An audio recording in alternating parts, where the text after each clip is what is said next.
The business world as a hunting ground. There are many women who take their place in the working world of today. Secretaries and shop assistants, factory workers and stewardesses, not to mention those countless hearty young women who populate the colleges and universities in ever-increasing numbers. One might even get the impression that woman's nature had undergone a radical change in the last 20 years.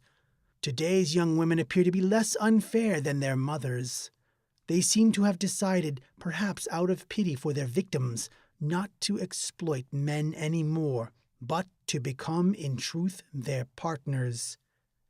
The impression is deceptive. The only truly important act in any woman's life is the selection of the right partner. In any other choice, she can afford to make a mistake. Consequently, she will look for a man where he works or studies and where she can best observe and judge the necessary masculine qualities she values. Offices, factories, colleges, and universities are to her nothing but gigantic marriage markets. The particular field chosen by any young woman as a hunting ground will depend to a large extent on the level of income of the man who has previously been her slave. In other words, her father. The daughters of men in the upper income brackets will choose colleges or universities. These offer the best chances of capturing a man who will earn enough to maintain the standards she has already acquired. Besides, a period of study for form's sake is much more convenient than a temporary employment. Girls from less well-off homes will have to go into factories, shops, offices, or hospitals for a time, but again with the same purpose in mind. None of them intends to stay in these jobs for long. They will continue only until marriage, or in cases of hardship, till pregnancy. This offers women one important advantage. Any woman who marries nowadays has given up her studies or her job for the sake of the man of her choice, and sacrifices of this nature create obligations. Therefore, when women work and study, it merely serves to falsify statistics and furthermore to enslave men more hopelessly than ever, because education and the professions means something very different when applied to women as opposed to men. When a man works, it is a matter of life and death, and as a rule, the first years of his life are decisive. Any man of 25 who is not well on his way up the ladder can be considered, to all intents and purposes, a hopeless case. At this stage, all his faculties are being developed, and the fight with his competitors is a fight to the death. Behind the mask of business friendship, he is constantly on the watch for any sign of superiority in one of his associates, and he will note its appearance with anxiety. If this same associate shows signs of weakness or indecision, it must be taken advantage of at once. Yet man is only a tiny cog in a gigantic business machine, he himself being in effect exploited at every turn. When he drives others, he drives himself most of all. His orders really are orders from above, passed on by him. If the men at the top occasionally take time to praise him, it is not in order to make him happy. It is only to spur him on, to stimulate him to greater effort. For man who was brought up to be proud and honorable, every working day is merely an endless series of humiliations. He shows enthusiasm for products he finds useless. He laughs at jokes he finds tasteless. He expresses opinions which are not his own. Not for a moment is he allowed to forget that the merest oversight may mean demotion, that one slip of the tongue may spell the end of his career. Yet woman, who is the prime cause of all these struggles, and under whose very eyes these fights take place, just stands aside and watches. Going to work means to her flirting and dates, teasing and banter, with the odd bit of labor done for the sake of appearances, work for which, as a rule, she has no responsibility. She knows that she is only marking time, And even if she does have to go on working for one reason or another, at least she has had years of pleasant dreams.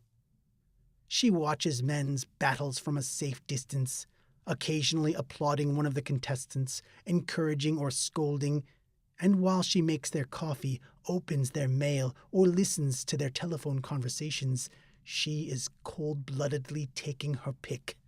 The moment she has found Mr. Right, she retires gracefully, leaving the field open to her successors. American colleges admit more and more women, but the percentage who actually complete their courses is less than before the Second World War. They sit happily in lectures designing their spring wardrobe and between classes flirt with boys. With their scarlet nails carefully protected by transparent rubber gloves, they play around with corpses in the dissecting rooms while their male colleagues realize their whole future is at stake. If a woman leaves the university with an engagement ring on her finger, she has earned her degree. Man has hardly begun when he obtains his diploma. Degrees are, after all, easy to come by. You only have to memorize. How many examiners can tell the difference between real knowledge and bluff? Man, however, has to understand his subject as well. His later success will depend on whether his knowledge is well-founded. His later prestige will be built on this, and often other people's lives are dependent on it. None of these battles exist for woman. If she breaks off her studies and marries a university lecturer, she has achieved the same level as he has without exerting herself. As the wife of a factory owner, she is treated with greater respect than he is, and not as somebody who at best would be employable on the assembly line in the same factory. As a wife, she always has the same standard of living and social prestige and has to do nothing to maintain them, as he does. For this reason, the quickest way to succeed is always to marry a successful man. She does not win him by her industry, ambition, or perseverance, but simply through an attractive appearance. We have already seen what demands the well-trained man makes on a woman's appearance. The best women trainers, without the least effort, catch the most successful fighters among men. The so-called beautiful women are usually those who have had an easy life from their childhood days and therefore have less reason than others to develop their intellectual gifts. Intelligence is developed only through competition. It follows as a logical consequence that very successful men usually have abysmally stupid wives. Unless, of course, one considers woman's skill at transforming herself into bait for a man a feat of intelligence. It has almost become a commonplace that a really successful man, be he a company director, financier, shipping magnate, or orchestra conductor, will, when he reaches the zenith of his career, marry a beautiful model, usually his second or third wife. Men who have inherited money often take such a supergirl as their first wife, although she will be exchanged over the years for another. Yet, as a rule, models are women of little education who have not even finished school and have nothing to do until they marry but look beautiful and pose becomingly in front of a camera. But they are beautiful, and that makes them potentially rich. As soon as a woman has caught her man, she gives up her career for love. Or, at least, that is what she will tell him. After all, he could hardly be flattered by the thought that she has been saved in the nick of time from having to sweat her way through examinations. He would much rather get drunk on the idea of the love that knows no compromise, which this woman pretends to feel for him. Who knows, he thinks, she might have become a famous surgeon, celebrated prima ballerina, brilliant journalist, and she has given it all up for him. He would never believe that she preferred to be the wife of a famous surgeon, to have his income and prestige without having either the work or the responsibility. Therefore, he resolves to make her life at his side as comfortable as possible to compensate for her great sacrifice. A small percentage, 10 to 20% of women students in industrialized countries of the West do, in fact, obtain their degrees before they get married.